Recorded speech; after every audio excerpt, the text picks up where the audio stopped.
Happy Memorial Day, everybody, and welcome into another episode of the Two Stripes Podcast, the podcast for you, the college football fan. My name is Colton Denning, and I am your host, coming to you on Sunday, May 28, 2017. You're probably listening to this, though, on Monday, the 29th, Memorial Day, so want to wish everybody a happy Memorial Day and hope that you've been able to spend this elongated weekend with family and friends and enjoy whatever it is that you are doing. I think I got a fun show for you guys today, one that you'll really enjoy. I know I enjoyed the interview talking all things Mississippi State football with Justin Strawn of forwhomthecowbelltolls.com. But before we get into that, I just want to remind everybody where you can find the show. There's multiple ways you can do so. First, you can go to soundcloud.com/twostripespod. Find all the old episodes of the Two Stripes Podcast right there. Or go on iTunes and search the Two Stripes Podcast. You can listen, subscribe, review, all of that good stuff over there. And every week I've been checking on the SoundCloud, and it shows the stats. And I'm seeing the subscribers jump up a little bit. So I see you guys over there, and I very much appreciate anybody that has subscribed to the show. I see y'all creeping in the background. And if you enjoy the show, please be sure to go onto iTunes and leave a review, leave a comment about what you like, what you don't like about the show.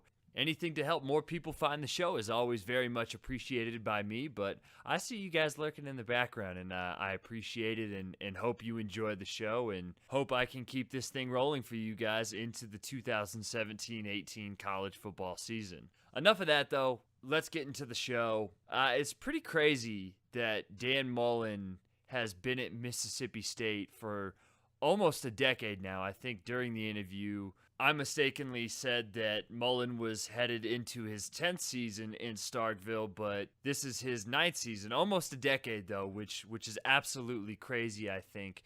But when you look around the SEC, it's wild to see that outside of Nick Saban and Dan Mullen, almost every single coach either has uncertainty or is on the hot seat. Basically, the whole SEC West, outside of Mullen and Nick Saban, it's Gus Malzahn at Auburn. There's uncertainty. Brett Bielema, he's been at Arkansas long enough to have people wonder whether or not that they're going to take the next step. Obviously, Kevin Sumlin and A&M getting off to a hot start every year and then cooling off in November. And even at LSU, with Ed Orgeron, even though this will be his first full season as a head coach, I still think that there's a lot of uncertainty in Baton Rouge with him leading the program going forward. And then, of course, and something we get into in the episode, everything that has gone on at Ole Miss with Hugh Freeze and all the off-the-field allegations and the NCAA investigation. So basically the whole SEC West outside of those two guys is kind of a mess right now, I think, coaching-wise.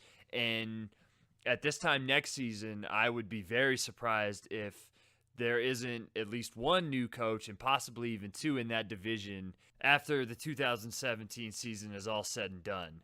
So getting into Dan Mullen and the Mississippi State program, last Thursday I had the chance to speak with the managing editor of forwhomthecowbelltolls.com, Justin Strawn, about Mississippi State football, where it stands right now, what people think about the job that Dan Mullen has done, kind of how the program is positioned moving forward, and what the 2017 season is going to look like. Mississippi State is always one of my favorite programs to watch from afar and see what they do because it's such a brutal division. And when you're playing Alabama, LSU every single year, and we've seen Ole Miss in the last 3 or 4 seasons be nationally relevant and be one of the top 15 teams in the country outside of last season. But when you're going through that gauntlet of playing those teams and then having to play Texas A&M and Arkansas and then some of the teams from the SEC East every year, it's a very hard job. And I think that Dan Mullen has carved out a nice space for that program. We saw what he did with Dak Prescott and company over the last 3 seasons prior to 2016. And now they move into a new era of Mississippi State football, but I still think that they're in a good place, and it was fun to get to talk to Justin about the program and where it's headed. So we might as well get right into it. Here's Justin Strawn talking Mississippi State Bulldogs football. It is time to talk Mississippi State football, and to do that, I am joined by the brand new managing editor of ForWhomTheCowbellTolls.com, Justin Strawn. Justin, first of all, congratulations. How you liking the new job?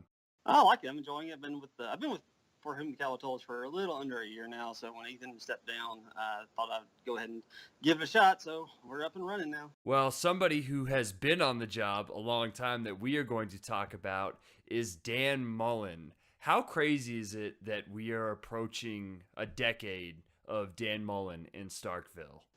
It's pretty bizarre. I mean, because most people, when he took the job, either he wasn't that extremely well known before he took it. I mean, he was the offensive coordinator at Florida, but Urban Meyer was the guy who got all the credit for that offense and everything about that. So people didn't really think that much about Dan Mullen as a potential head coaching candidate coming out of that job. But people thought either A, he'd fail, or B, if he succeeded, he'd be gone after a couple of years. Now, he's had opportunities. He's had job openings that he's interviewed for and stuff like that, but he's always stayed there. He's done a lot for the school, and the fact that it seems like unless there is just the absolute perfect job, and I don't know what that would be for him, he's going to stick around for the long run. Looking at Mississippi State the last 3 or so seasons, in 2014, of course, was the real magical year. In midseason, they're ranked number 1. They win 10 games. They go to the Orange Bowl. 2015, they win 9 games, win the Belk Bowl. And then last year was kind of a weird season. They start the year off by losing to South Alabama at home.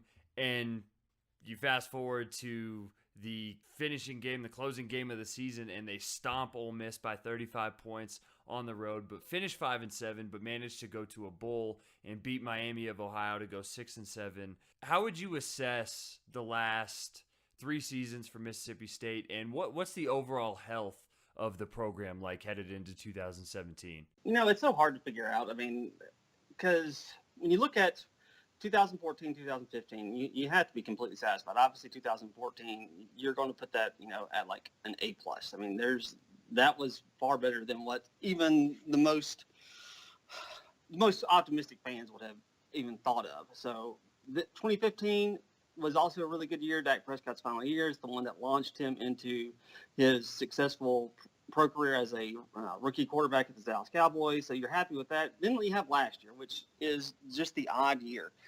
And while I would say that's probably around a C for last year, just because everything didn't go as well as you wanted to. You lose to South Alabama. You lose to Kentucky for the first time under Dan Mullen, but you still beat Ole Miss in your rival. You still get to a bowl game, even if it was as a 5-7 team. You still win 6 games, and you're now getting a proven defensive coordinator over Peter Sermon, who led the absolute worst defense I've ever seen take the field for Mississippi State. So you at least think you got a chance on defense. Mississippi State Ole Miss is one of my favorite rivalries to watch from afar, and I can't even front. I get a kick out of watching these two fan bases just tear each other apart on Twitter. So from a Mississippi State perspective, what's it been like watching all of the stuff, the off-field stuff, go on with Ole Miss and the NCAA? It's been interesting. I'll say that.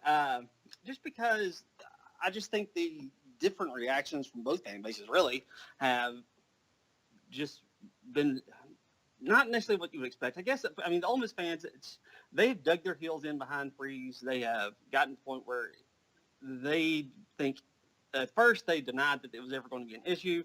Then once that second or amended NOA, however you want to phrase it, came out, it was basically they went from, okay, well, yeah, obviously something's happened, but it's only because we beat Alabama twice. It's only because this is a witch hunt against Hugh Freeze's face. So it's been interesting to watch their reaction. It's just been fun for Mississippi State fans because it's been fun to watch. For years, this is one thing you may not realize just about the rivalry. For probably 20-plus years, Mississippi State fans have been saying that this has been going on at Ole Miss, but it just never has really come out. And finally, it's broken and it's gotten here, and now it's like early Christmas for Mississippi State fans. So flipping into this season and Mississippi State, quarterback Nick Fitzgerald, he moves into his second year as the starter in Starkville, and we'll get to how good he is as a runner here in a second, but completed 54% of his passes in his first season at just over 6.5 yards per attempt, but he also threw for 21 touchdowns, and you could definitely do worse for a first-year starter in the SEC. But what have been the early reports on him and from spring ball about his improvement as a passer heading into 2017?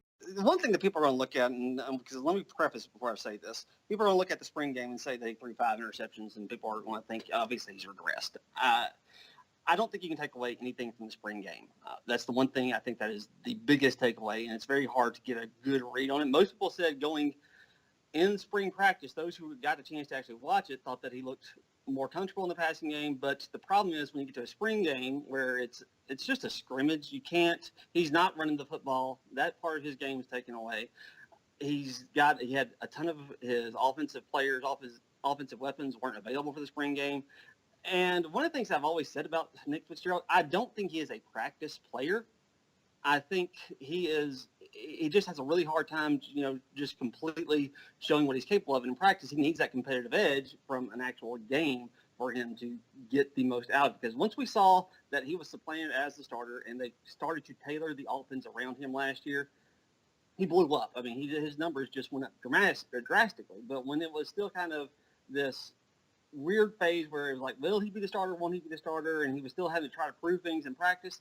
It wasn't going that great for him early in the season. But once he was cemented as the guy, he took off. And I think that's where you have to really look for the growth for him in going into this offseason and into the season next year. It seems like, too, Dan Mullen is the type of guy and treats his quarterbacks as such, especially with one that's growing like Nick Fitzgerald, that like, hey, if you go out and throw 5 interceptions in the spring game, you might as well let it fly in spring ball and get that out before you get to the regular season. Yeah, I think that's definitely true. And I also think that at least from what Fitzgerald told us after the spring game was over, was, he hadn't really had that much experience with the Grantham defense. It was such a different look from what Sermon had shown in the previous season that, you're not that worried about it just because he hadn't seen it that much. He hadn't played with it that much. And a lot of the spring, from what I understand, was about getting the new signee who was an early enrollee, Keaton Thompson, and getting him more comfortable with the offense, getting him more, because he's probably going to step into a backup role. God forbid he has to actually get serious playing time next year, but you never know. With him having to come in and be the backup, they had to get him as comfortable with the offense as possible, as early as possible. Looking into some of his weapons that he's going to have at wide receiver, outside of senior Donald Gray, it seems like, at least from the outside, that there's a lot of unknowns or just younger guys that are going to have to step into their roles out wide for him. How do you think Mississippi State is going to fare at wide receiver this year? Do you think that by midseason or by the end of the year that he's going to have 3 or 4 solid weapons, or at least 2 options outside of a guy like Donald Gray? I think he can, but that's the big question surrounding Mississippi State in the offseason is who's going to step up at receiver, and will somebody step up at receiver? Donald Gray has the potential. He can do good things, but he's going to have to take a big step forward even himself going into his senior season. So it's going to be a big leap for him. But then you got to look at, they lost one of their best slot receivers in Malik Deer, who's likely out for the year. He ended up having to have, I think, ACL surgery or MCL. He had to have surgery done. That's usually a season ender. So you look at the guys you start to look at are maybe some of the redshirt freshmen, or the freshmen who played a little bit last year, somebody like Jamal Couch. Somebody also, the one guy that I'm kind of keeping my eye on is Keith Mixon. He was the backup slot to Malik Deer. When he had opportunities, he made the most of them. It's just a matter of, will he be able to fill a bigger role on the team this year? So those are the guys that you're kind of looking forward to. There's some other players that might be able to step up and have good years, but that's the biggest question going into this all season for the Bulldogs is, can they get enough out of their receivers for the offense to go at the normal pace that we've seen with Dan Mullen at the helm? What Mississippi State can do is run the ball, and the Bulldogs were pretty damn awesome on the ground last season. They finished 2016 7th in rushing S&P Plus. Nick Fitzgerald was second in the SEC in rushing yards and first if you take away sacks, which is crazy to me that you would have a quarterback rush for over 1,400 yards without sacks, and even before then, almost 1,400 yards if you keep in the sack numbers. And given the uncertainty at wide receiver that you mentioned and needing guys to step up, how much do you expect the offense to continue to revolve around him and a guy like running back Aris Williams? Well, last year after the Kentucky game, before the Arkansas game, we started a hashtag at Prevent the Cowbell Tolls. It was hashtag always run, never pass. So, I mean, that's how good of it. It's not because that Nick Fitzgerald can't throw the ball. He can throw the ball just fine. It's just that you are so good in the running game. Do that unless you absolutely have to throw the football. I mean, that's how talented, because that was probably the biggest disappointment from last season was Dan Mullen first, probably for the first half of the season, tried to keep that same offense that he had with Dak Prescott, this passing game, keep it in the intermediate passing game, a balanced 50% run, 50% pass. He tried to use that as the basis for his offense. Well, Nick Fitzgerald, he might get there by the time he's a senior or maybe even next year as a junior, but right in his sophomore year, he wasn't there. But they've got an elite runner at quarterback. They got a really good runner at running back in Aris Williams. His stats don't jump off off the page at you like Fitzgerald's do, but simply because of the fact that he wasn't really the feature back until maybe November of last year. If you look at his stats from November through the bowl game, you see just what he's capable of. So the Bulldogs can run the football, and they're basically just going to line it up. If they are smart, they're going to line the ball up and they're going to run it down your throats and basically dare you to stop them, because especially Nick Fitzgerald, he has legit breakaway speed. You look at some of his runs last year, he finds the smallest seam that most people wouldn't be able to get more than 5 or 10 yards out. He turns them into 70-yard gains. I mean, he's that elite of a runner. So I do wonder if that will hold him back a little bit in the passing game, because if you're so good in the running game, it makes you wonder if you're going to be able to trust your arm as much as your legs. But the Bulldogs can run, and as long as they can do that, they're going to keep themselves in games. I'm glad you brought up Aris Williams kind of surging at the end of the season. If you look at from the Texas A&M game on November 5th to the bowl game against Miami of Ohio, that's the last 5 games of the year, he rushed for 514 yards. So if you don't know who Aris Williams is in the SEC, yeah, you definitely should keep your eye on him. And with him and Nick Fitzgerald, that's going to be a pretty devastating 1-2 punch for the Bulldogs in the backfield.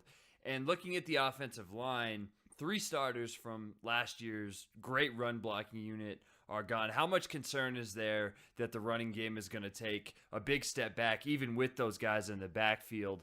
And are there proven or at least experienced players that are stepping into those roles, or is Mississippi State looking at starting either freshmen or redshirt freshmen or sophomores at especially the tackle spots? They'll be okay. I mean, I think that's one thing that we've kind of learned from the one thing that Mississippi State has always had. They've always had at least a serviceable offensive line. Now, last year in 2015, they got pounded because of the fact that they were terrible at pass blocking, which they were.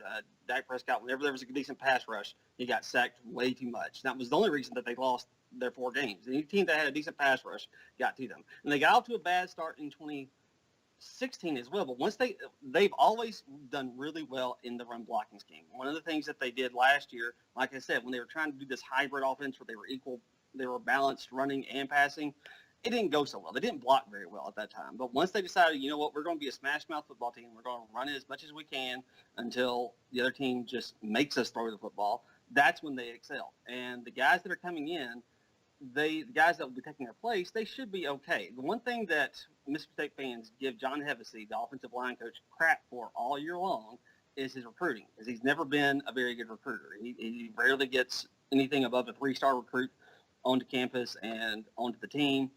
But the one thing he has been able to do, he's always gotten his offensive line ready wherever they need to play. He's got them where they can play guard, center, tackle. It doesn't matter. He can move them around. And that's one thing that we saw with Elston Jenkins, who started off the year at tackle, but once they moved him into guard, he just excelled. He just became a road grader. He looked more like Gabe Jackson, who played for the Bulldogs back in He's a beast. 2013. He looked like Gabe Jackson out there, and that was at the guard spot. So that's the one thing that John Hepsey has been able to do. He's been able to get those guys to play whatever position he needs them to on the offensive line to get production. Earlier on, you mentioned Todd Grantham coming in at defensive coordinator, spent the last 3 seasons over at Louisville. What kind of defense or what kind of changes in philosophy or attacking can we expect from Todd Grantham's first defense at Mississippi State? Well, the one thing I think that we can expect is at least I think we'll actually get a stop every now and then. I mean, you need to do that to win. You do. I mean, that's the biggest thing, because when people will start talking about Nick Fitzgerald and the impact he could have this year, people say, well, he only went 5-7 last year, 6-7 with the bowl game. If you look at what the reason for that, and this is the reason I always get so frustrated with people saying, a quarterback has a such and such record. The wins and losses aren't just because of the quarterback, but the reason Mississippi State lost in the games last year was because their defense couldn't stop anybody, especially in the secondary. Their secondary got torched left and right. It was just impossible to just sit there and watch as a fan. You're like, can we not stop anybody? Literally during the Arkansas game, they didn't force a single punt the entire game.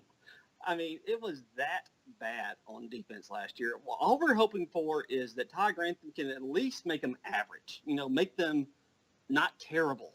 That's what we're hoping for as Mississippi State fans. If they can do that, you think the win total should go up at least by 2 next year, at the very least, if you can just get a defense that's serviceable on the field. So getting into that defense, Mississippi State only returns 59% of 2016's defensive production. That's good for 85th nationally, and almost none is coming back on the defensive line. Of their 25 sacks last season, only 6.5 return, and none are from defensive linemen. Shout out to Athlon Sports for that stat right there.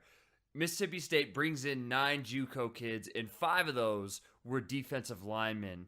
How much do you expect that those guys, or what is the expectation for those guys? Is it to just come in and play right away, in addition to a guy like Jeffery Simmons, who is coming off a good freshman year? Are those guys expected to be immediate contributors? Yeah, they are. I mean, that is the linchpin to the season. I've talked about this on our site and on my podcast as well, that the entire season is wrapped up in how these JUCO guys perform once they come in. Because if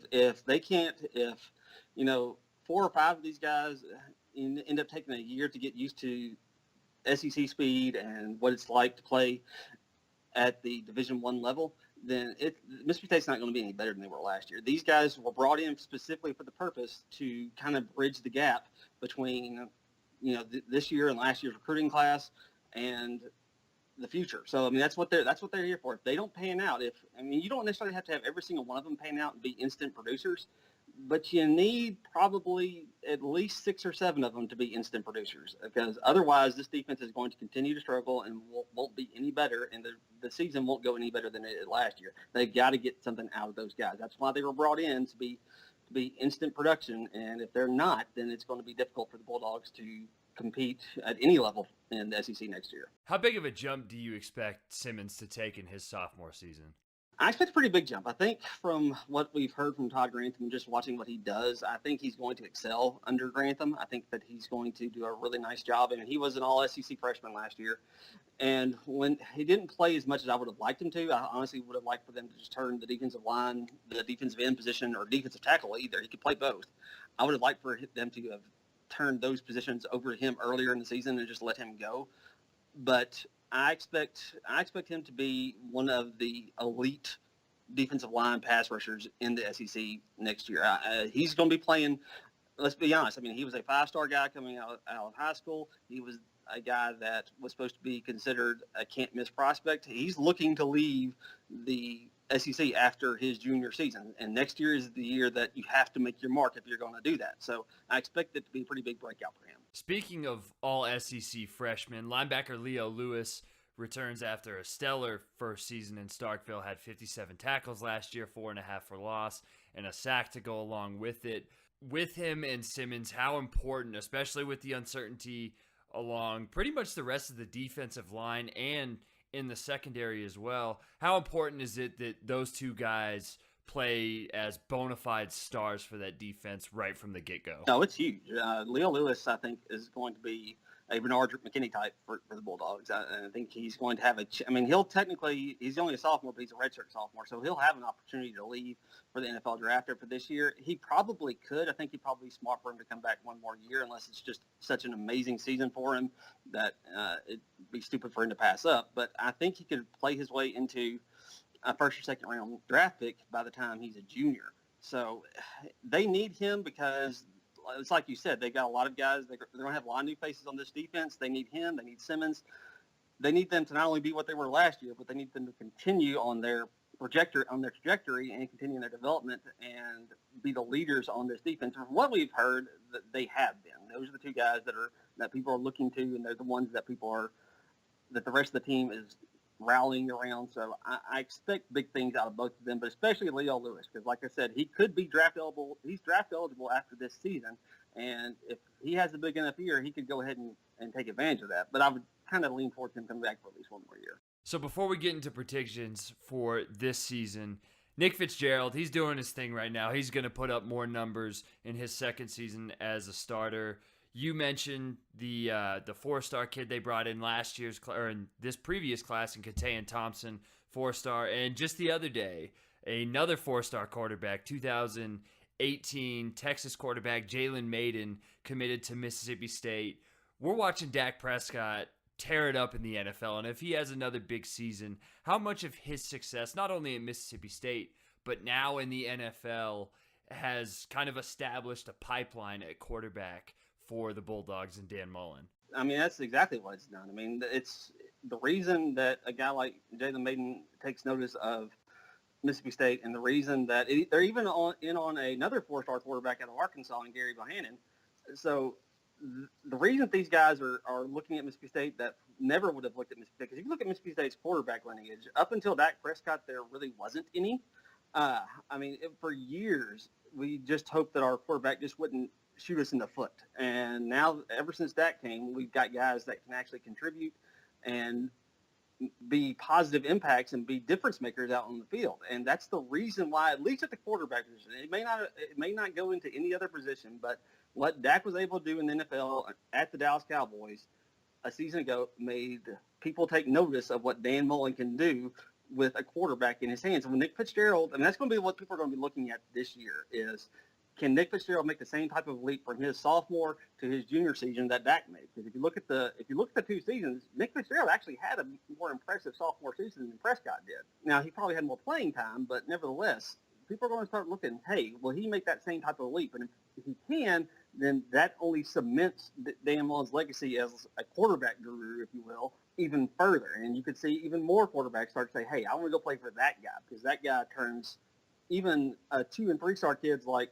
Nick Fitzgerald into superstars. You talked about the quarterback lineage before Dak Prescott, and this is totally off topic, but man, Chris Relf was one of my favorite, off-the-radar players of all time. If you didn't watch Mississippi State, you probably have no idea who the hell Chris Relf was, but I was always bummed that he never turned into a superstar because I always enjoyed watching him play. I'm glad you brought up Chris Relf, because Chris Relf, as much as I love Dak Prescott, to me, there is no greater success story for Dan Mullen as a college football quarterback coach than Chris Relf. The fact that he was able to not only be not bad at quarterback, but to actually make a difference is astounding. Because if you watched him throw, you'd be like, how in the world is this guy? Because he completed 60% of his passes one year. There's no way he should have been able to do that. He was, like I said, the fact that he is the most impressive job that Nick Dan Mullen has ever done, in my opinion. Yeah, Dak Prescott was rookie of the year last year as a Dallas Cowboys quarterback,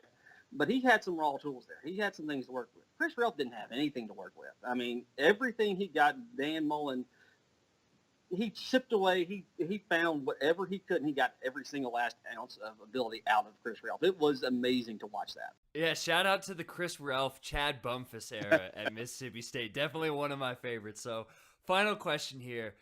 You look at the schedule, and the SEC West, of course, it's as brutal as it's always been. Home games against LSU and Alabama, road games at Auburn, Georgia, A&M, and Arkansas, and of course, another game against BYU, this time at home, and the Egg Bowl, as always, to cap off the regular season. What do you think a fair expectation for this team is in 2017, and what do you expect them to do? Fair expectation, I would say, is probably, I don't know if they put over-under numbers out at Vegas. They probably have. I would say it's probably going to be in the 7 range, either 6.5 to 7.5, if I had to guess. And I'd say that's probably fair, just based on the fact that you still don't know what this defense is going to be. I think the success level is going to be determined completely by how big of a jump forward or how little of a jump forward the defense makes this year. If the defense can make a jump into the 60s nationally as opposed to the 100s as they were last year, if they can do that, I think 2 or 3 more wins is very, very, very reasonable. And you can see this team winning 8 or 9 games. If they can't, they're going to struggle to get to 6 like they did last year. But I personally think the defense will be better enough to the point where 7 is kind of like my bottom line expectations. But I could see 8, maybe 9 if everything falls in the right places for them next year.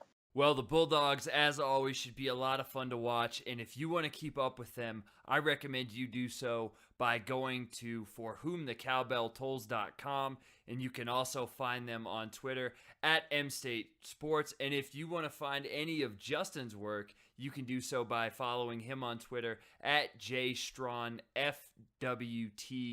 CT, he's also the host of It's Always Sunny in Starkville on BulldogSportsRadio.com, and you can find them on Twitter at BulldogsRadio. And Justin, want to say thank you for joining the show, and you fired me up about Mississippi State football. I'm real excited to see what they do. It's always fun watching the Bulldogs in the SEC West. I appreciate it. We're looking forward to it.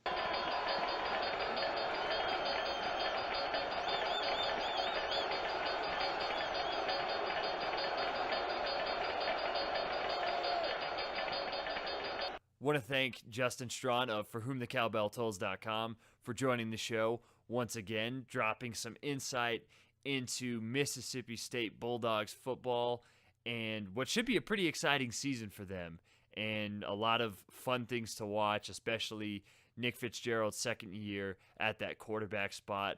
Also was very stoked to talk Chris Relf. I don't get to speak about Chris Relf basically with anybody. I think his name definitely gets forgotten, but I thought it was cool that he mentioned how that kind of showcases Dan Mullen's ability to work with quarterbacks. Of course, Dak Prescott is going to get all the love for what he did with him at Mississippi State, and now watching him tear it up in the NFL, everybody's going to focus on that, and rightfully so.